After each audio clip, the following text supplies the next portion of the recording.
You won't believe it, but in Crimea there's a special facility capable of sheltering several submarines and 1,000 people from a direct nuclear strike. But how is that possible? Today you will learn about the different types of protective structures, what they can shield you from, and how to build your own home bunker. Enjoy the video. A bunker is usually referred to as a special protective structure designed to shelter people and equipment in times of danger. They come in various types, ranging from individual bunkers suitable for a small family to civilian bunkers capable of housing hundreds or even thousands of people. Protective structures also differ in their purpose. Some are intended for protection against natural disasters such as hurricanes and tornadoes, while others are meant to provide safety during times of armed conflict. The increased number of military conflicts and concerns about the onset of a Third World War have led to a significant rise in the availability of private bunkers on the market. Individual protective structures designed for wartime typically consist of underground shelters located at a depth of several meters, fortified with reinforced concrete walls and ceilings. Such a bunker may protect against bombings, but is unlikely to survive a direct missile or mine hit. In the event of a nuclear war, survival in such bunkers is only possible if located far from the epicenter of the explosion. More recently, the demand for personal use bunkers has grown due to global pop culture. Many advertisements for shelters designed for a zombie apocalypse have appeared on the market. These protective structures are fortified buildings or underground shelters that allow for easy and autonomous living while ensuring protection against zombie attacks. The demand for such bunkers increased after the release of TV series and films about zombies. For example, after the show The Walking Dead aired in the United States, millions of people immediately started thinking about their safety in case of a zombie attack.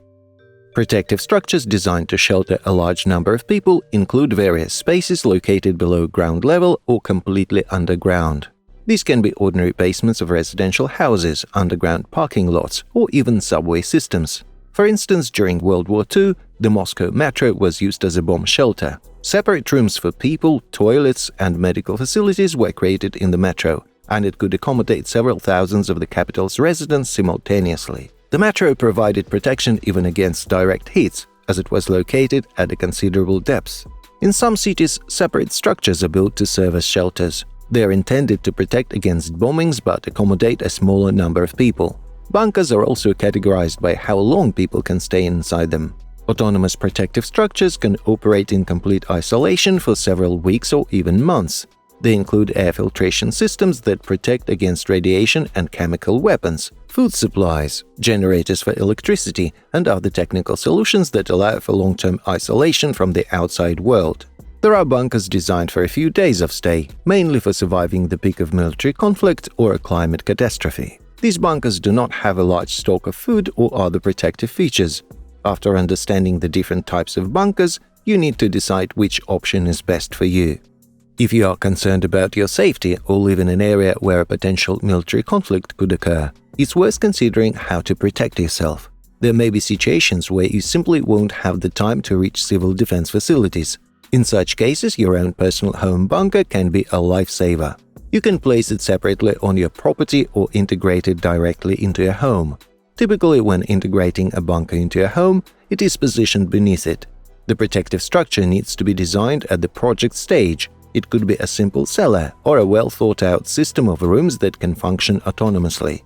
If you've already built your home and enhancing your cellar security is not possible, you can opt for an underground bunker on your property. This can be done independently or by hiring construction companies specializing in such work. The key is to determine the characteristics of the space you want to create. If your main goal is to survive the peak of a crisis, a simple underground concrete box located several meters below the ground might be sufficient. However, if you want to be able to shelter for an extended period, it's essential to consider all the technical spaces and life support systems within the structure during the planning stage. Of course, the cost will be much higher than with a simple cellar or an underground box, but the level of protection will also be significantly greater. In the case of the simplest bunker, which is essentially a reinforced cellar or a concrete box underground, the cost will be around $10,000. Typically, this price includes the construction itself, consisting of concrete walls with thermal and hydro insulation. There are options for special modular bunkers. They are delivered ready-made to the construction site and are simply buried in the ground. This option is more affordable and convenient, and you can order a huge and highly protected bunker. If your budget is unlimited, you can consider building an autonomous protective structure. These bunkers consist of multiple rooms because different rooms are required for air purification systems and electricity generation. The cost of such autonomous structures will be significantly higher because you need to plan for a high-quality ventilation system with a purification system, purchase a diesel generator, install fuel, water and technical fluid tanks, and also plan for food storage systems right from the design stage. Naturally, these advanced bunkers cost hundreds of thousands of dollars, which not everyone can afford. Another option is to opt for special modular bunkers, which are considerably more affordable. Alternatively, you can combine everything in one room, sacrificing some comfort. After you've decided on the type of bunker you need and the budget you're willing to allocate, you can begin the construction process. Naturally, the project needs to be developed from the very beginning, taking into account all the parameters of your future structure. For example, conducting a geological survey is essential to understand the type of soil on your property. This is done to determine the quality of waterproofing work, the need for a drainage system, and other important parameters. Once the planning stage is complete, you can start the initial work. First, you need to excavate a pit. By the way, if you want to avoid any legal complications in the construction process, you should build an underground bunker at a depth of no more than 16 feet. This restriction is legislated, and we do not advise violating it. If your project involves building a bunker deeper than this, you will need to obtain the necessary permits and licenses. After excavating the pit, the actual construction process begins. There are two options depending on the technology you're using. For modular structures, it's relatively simple to place them in your pit and bury them. In the case of constructing the bunker yourself, the next step involves creating formwork for building walls and ceilings. The thickness of the walls will depend on your specific requirements. Some people are not overly concerned and lay walls that are 10 inches thick, while more cautious individuals opt for reinforced concrete walls and ceilings several feet thick.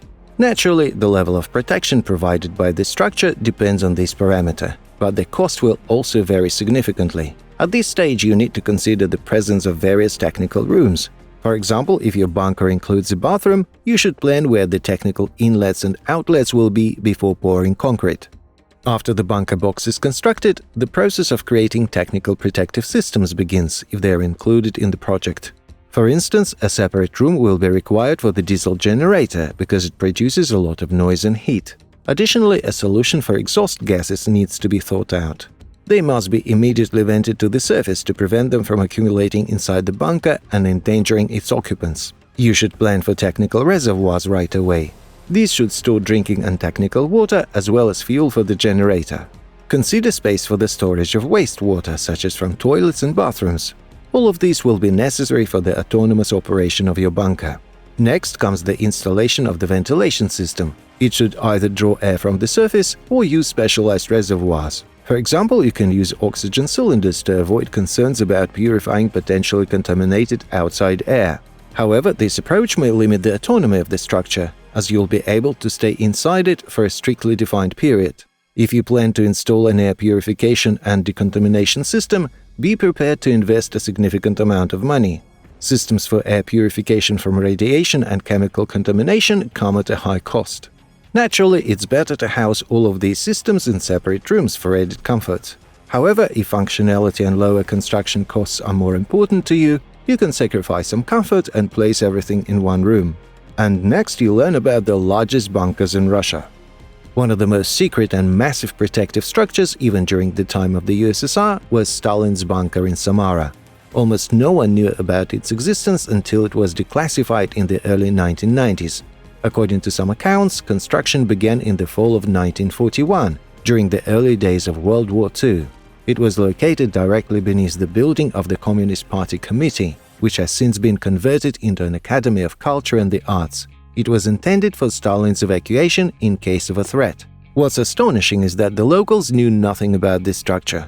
It was built 24/7 in 2 shifts. Some construction workers even lived on site. Nearly 3,000 laborers and about 800 engineers worked on its construction, and not one of them divulged any information. Each worker signed a non-disclosure agreement regarding state secrets. Violating this agreement could result in the harshest punishment, the death penalty. The exact completion date is unknown. According to some information, the facility was finished in 1941, but this seems unrealistic given the bunker's size. More credible information suggests that the construction was completed in January 1943. However, nobody can confirm or refute this information. It is also unknown whether Stalin ever set foot in this bunker for which it was intended. The dimensions of this protective structure are staggering. It is situated at a depth of 120 feet, which is roughly equivalent to the height of a 12-story residential building. It included a special meeting room that could accommodate up to 115 people. As for the total capacity of the bunker, that could be a topic of much speculation. The bunker had an air purification system, a full-fledged restroom, and even a dining area. The exact duration for which this bunker could function autonomously is unknown. However, based on its characteristics, even in the event of a targeted bombing, it could provide a safe haven for several weeks. Currently, Stalin's bunker in Samara is used as a museum. Guided tours are offered, providing insight into the structure's design. Stalin's office receives special attention. In the USSR, considerations about protection were not limited to top government officials. They also extended to critical military facilities. For the defense of the Soviet naval fleet, particularly submarines, Object 825 GTS was constructed in Crimea in 1961. The decision to build it was made after the nuclear bombings of Hiroshima and Nagasaki. The Soviet leadership was well aware of the dangers of nuclear weapons and the difficulty of finding shelter from them. Object 825 in Crimea could accommodate 9 small or 7 medium-sized submarines, as well as around 1,000 personnel. This bunker could protect against a direct nuclear strike. How was such a feat possible? The bunker was essentially a network of tunnels built directly into the mountain. Each tunnel had multiple airlocks that could shield against a powerful shock wave, and the immense depths, due to being inside the mountain, could protect against the external explosion of a nuclear bomb. Fortunately, the bunker was never used for its intended purpose.